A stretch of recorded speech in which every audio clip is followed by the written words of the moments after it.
Epic fell into the works deciphering the Epicrist. This is true. It hasn't always gone smoothly. Progress mostly dripped along. The meanings of the weird stone have remained inscrutable for years. But today, something in his research slides into place. It's always about heroes, isn't it? And he can now guess where the enemies might be. It explains why we've had a few years of relative peace. No, you're not getting it. Let me put it more simply. Imagine you're trying to raise an army. What's the first thing you do? Raise an army? Right, an army out of just normal folks. I suppose I'd look for an enemy first. People love to have something to hate. A symbol. You'd want a symbol to rally support, wouldn't you? Especially if your people are ancients and set in their ways.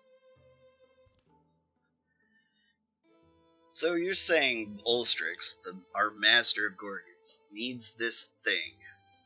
What is it? Some kind of divine spear? As a symbol to help convince the other Gorgons to follow it? Yeah, that's what I believe. And why does it need to do that? Why does it need the spear? Why does it need the support of others like it? What is Ulstryx? Perhaps there's something old evil that the Gorgon is fighting, but I'm worried it's just us. I was able to find other records of Epicrist, rubbings.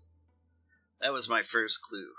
An Epicrist is like an ancient storytelling device, a way for telling a time-honored myth, but maybe in a different order or fashion.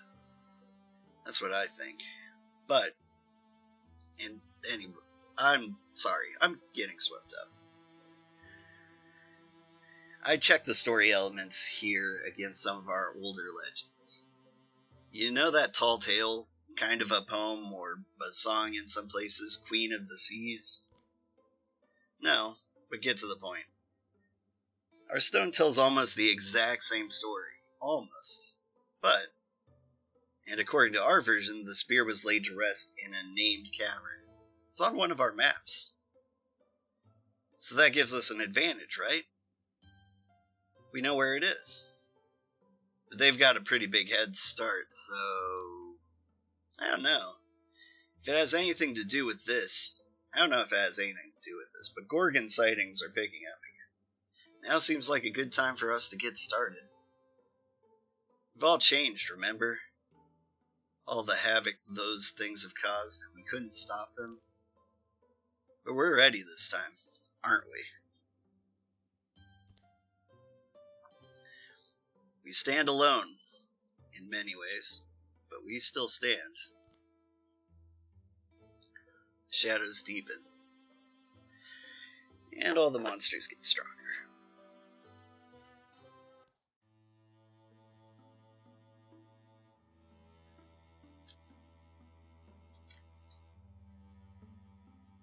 Need to get to Elder Bottom. Lol, old man bud.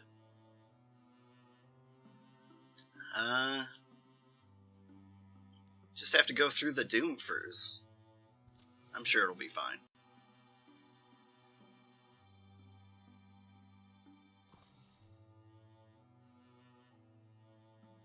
Opportunity, eh?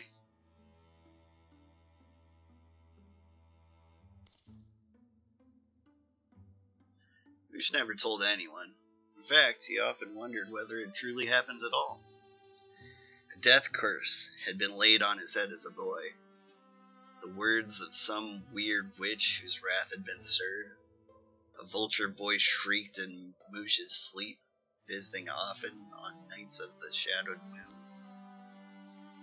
Many years went by. As falls piled up, Moosh began to feel a clutching hand at his heart. And at last, he confided in someone.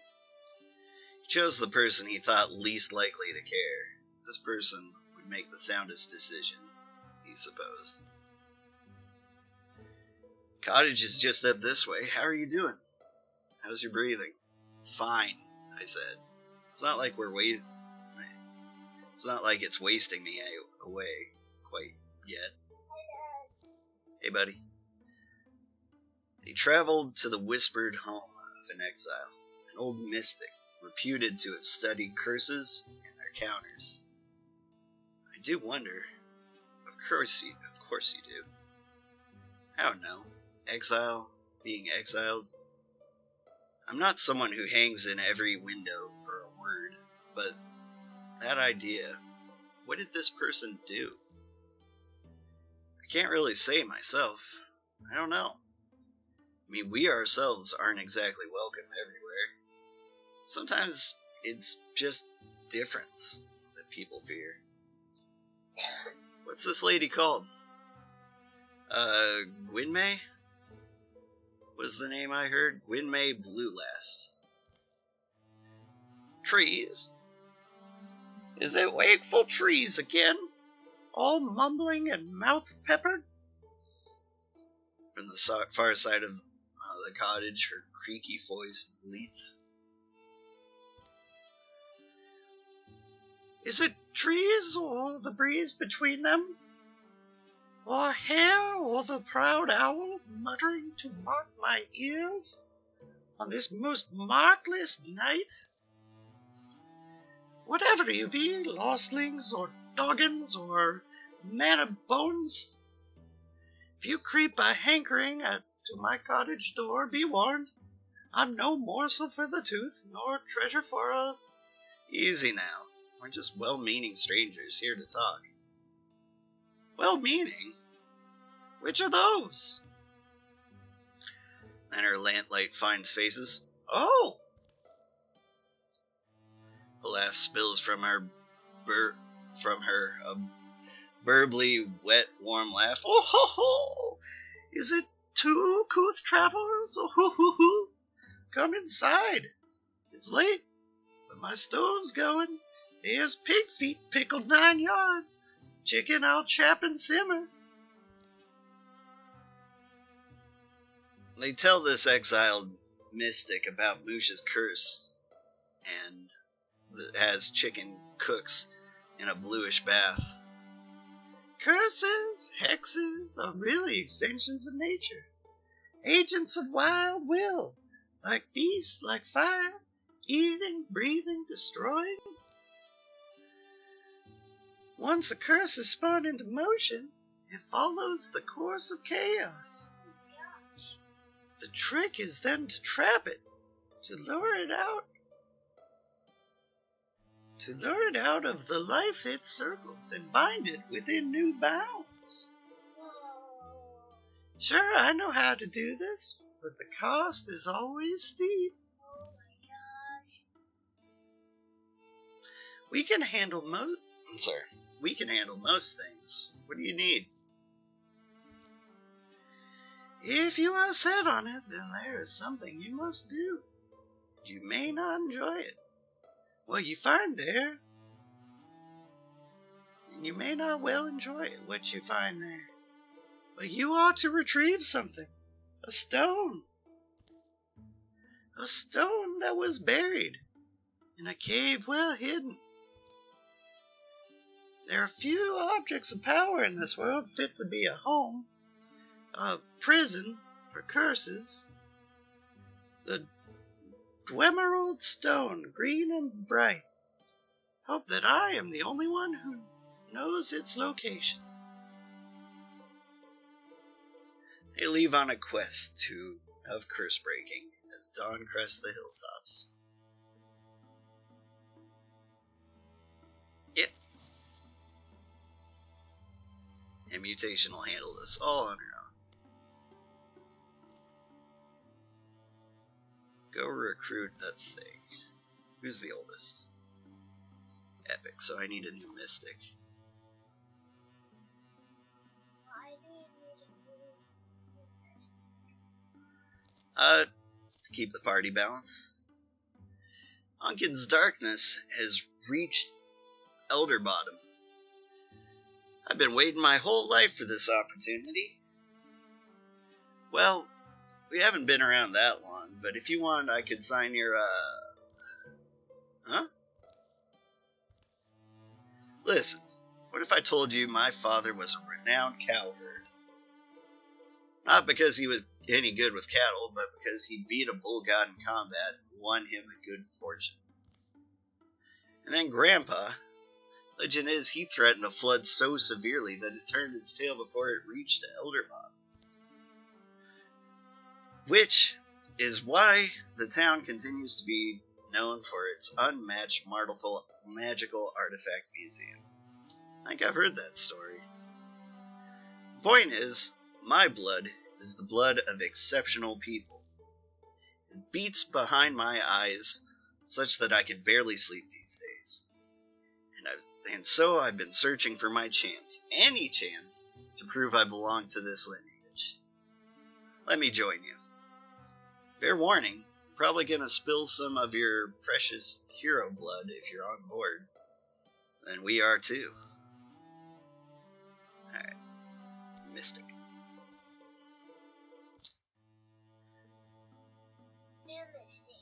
Yeah. I think I'm going to name him after your screen name. Sneaky Snack. How about Mysterio? You want me to name him Mysterio for you? Because he's... Okay. Mysterio. Alright. It's you and his name's going to be Mysterio. Where Gwyn may ink their map, an unremarkable tunnel mouth opens. I'm not set on going through with this. I don't even know what's really down there. Well, we're here. Your life's on the line. Don't give up on it easy. Water rubbed this cave into the sharp parts of the planet. There's good cold air, a strange ancient smell. Wonder if you feel it, being cursed. Wonder if it's something that the body feels. Shouldn't you be who knows? No, I mean, I wonder if when it's gone, I'll realize how affected my life's been. I was thinking of someone or something I meant to say. Repeat that? Forget it. Keep walking. Down the dimming narrows of the cave, they stoop until an epic pulls up. Half-broken wall here, made by people. They squeeze sidelong between the decaying stonework. There's no door, meaning it wasn't meant to be opened. Stop uttering things, especially if it's misgivings. Ambient light seeps from the mineral veins in the next chamber.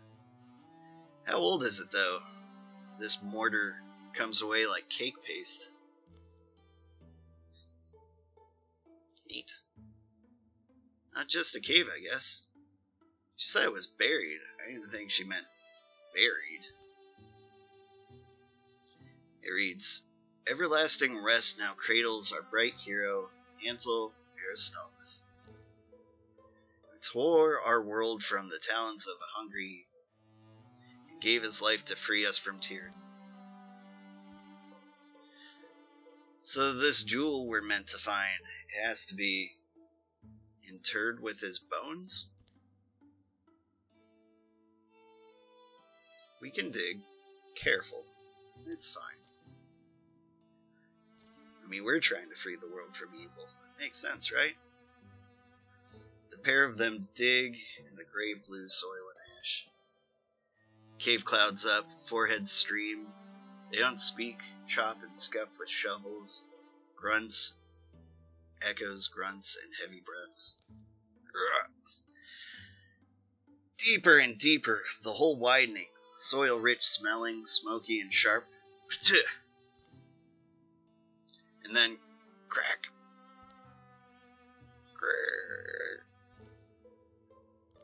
Crash.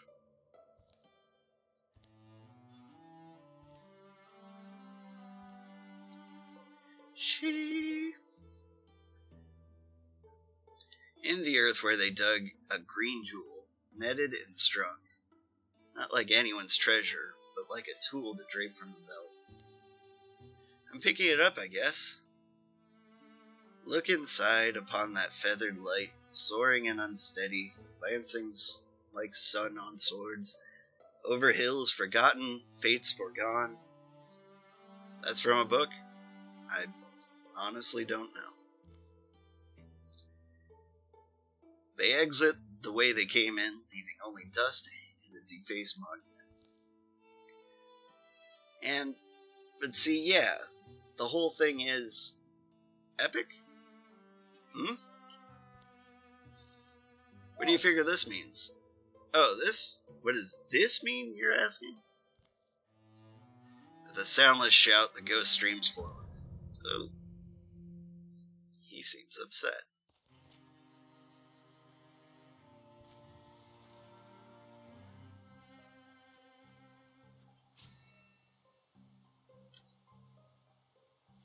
Can you see invisible men too?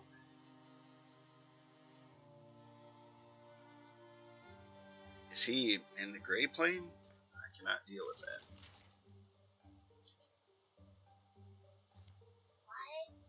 Why is gray plane not dealable? That would mean he's invisible.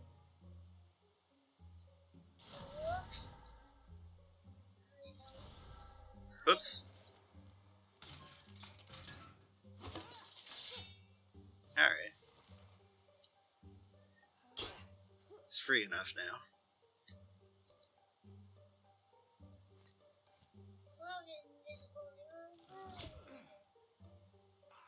Easy peasy. Ghosts apparently can't deal with bear traps. It's their one weakness. Wait, what? I know, it doesn't make sense. Not at all. The spirit turns into smoke, and then to nothing. Epic Moosh don't pause long. They embark again for the cottage of the exile. Despite favorable weather, their campfires are louder than their conversations. They look good tonight, huh?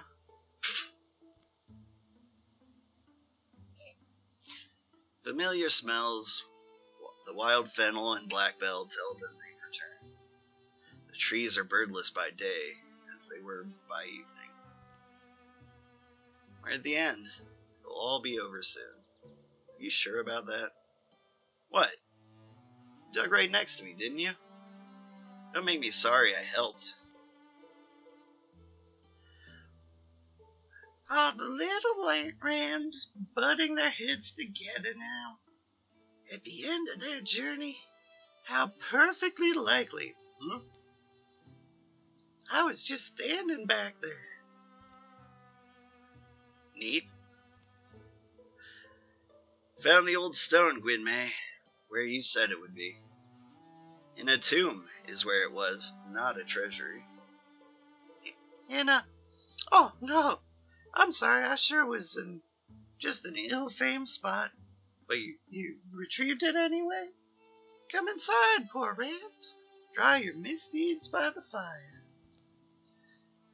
Well, I was wondering, after touching it, the stone, I don't think it's just a gemstone. It's uncomfortable in my palm. Almost seems to have feelings. You need wakeful things to keep a curse in. Ancient things from an age when the world was less still. They weren't born in the earth, they were crafted. Elden mystics and the gods of deep and glade are who made the Dwemerald, the Malshir, the Mildstone, and the Moonwheeling. Should we understand what she's saying? You learned all this somewhere? When I was young, I lusted for these stones. They were the only thing, it seemed, that could be kept from me. Kept from you? Well, No, I only mean I'm a hermit scholar, you see. Of course I would want them for study, but clearly they're quite rare. Cottage air seemed somehow colder than the outside, as cold as the night when they first came here. Anyway, exile has taught me the peril in petty wants. I no longer wish to hold one. I wish for nothing to be held, nor any bird to be caged. All her articles appear unmoved, even the dust has kept its place. It's as if the women was simply sitting, waiting for their return. You know what I mean, Moosh? Your life is held in bondage by a curse you never earned. Now that I think on it, that should precede lunch. I must honor the urgency that moved you. Putting it off would be pointless, I guess. Well, second thoughts? No, I guess. I mean, it's your choice, ultimately. Indeed. Widmay livens a crowd of candles. I'll bring the stone out now. Holding it again, Moosh can't help but be unnerved by the light inside the emerald. Yes, it looks just the same. Glowing lowly, pulsing with the suggestion of sound, he feels though his bones beating, the thrum of vast wings. Widmay tugs it from Moosh's half-offered hand. What we attempt today is not a dangerous thing. You may watch, Epic Chicken, but don't interfere. Casting a curse is easier than removing one. The larger share of the risk is mine, if that comforts you. Now, I must fuse with the jewel, and with you, Moosh. My power is ungreat, but I believe it should suffice. Allow me to reach out to you. What exactly will you be bonding with? Ah, are you curious? I need a voluntary opening, a point of purchase, a bridge of consent. I studied this the way you would study an instrument, a long while. It's not common knowledge, the kind of magic she speaks of. But that's, after all, why they came to this house of the exile. Widmay blew last. The light will change. And it does. What? The window stays open, but day is doused within the cottage walls. Widmay's face goes blank. You're a hunter at heart. You see paths where others see borders. Mental geography is akin to the physical wood. Ah, good. I'm opening up, right? You're better at it than you think. You're doing enough. Interfusion achieve. First drawn as inky lines between them, the colors seeping in. A joining wall filled and formed with nothing but the mulling force of their minds. Moosh and the woman Widmay are connected. The next stone is sought and bound to them. In the cottage, to Epic there is only silence, the ghosts of light, and the expressions on these faces in front of him. But to Moosh, there appears the nauseating specter of a thing even books forgot, something that was trapped inside this stone since charred times. He wants to withdraw somehow or shout, but finds even the notion brushed away, as if by Widmay's hand. Suddenly, long-seeming hands, as sharp as a nail. Hey, this looks kind of... Shadow presence exits his body. Moosh can feel it, leaving his heart clear. There's the smell of fresh blood. For a moment, pain contorts Widmay's face. The wild colors swirl under her skin. but the shadow goes quickly into the jewel, takes the place of whatever was once there contained. Moosh? Hey, stop, alright? You're hurting him. Oh, yes, of course, we are finished. It all ends very suddenly. The dark, the quiet.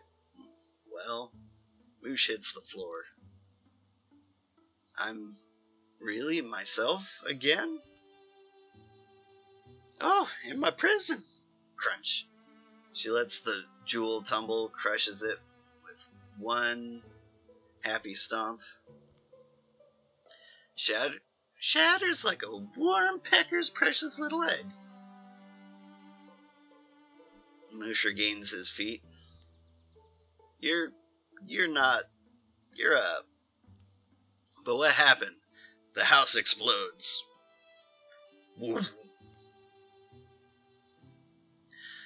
Winmay stands tall as the wreckage rains.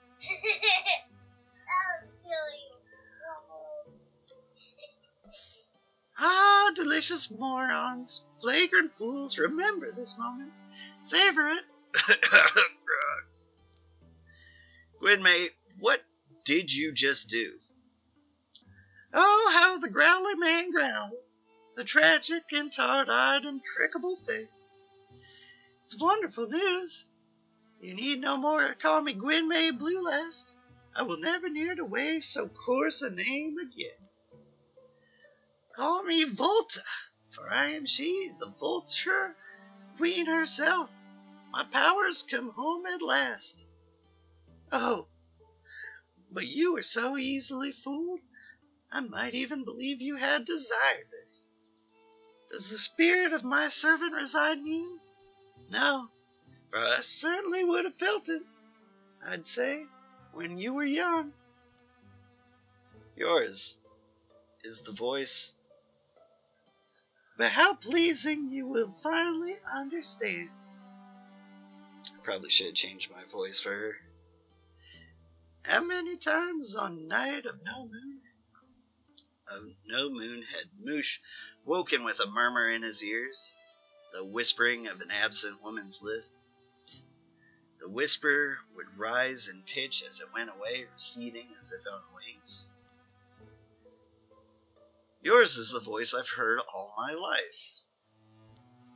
Yes, I am your curse mother, and how special you are to me, child. Absurd little rabbit whose fluff fulfilled all my dreams. Hey, Moosh. If you think your talents can tickle me, think again. But you've worked hard on my behalf. I'd rather reward you than rip your veins up. So in that spirit... They struggle towards her, faltering in the house rubble. But like a feather in smoke, the woman vanishes. In a barren tap room later along the road home. At least the curse seems gone. It does. Seems like it would be. I'm sure we'll find a way to undo whatever we did. Time and its mountains tend to pull meetings paths apart, down distances that never more may cross. Epic and Moosh won't lay eyes on the vulture-voiced woman again. Not in this story. Unlock Legacy Campaign. The Sunflowers Wake. That'll be fun.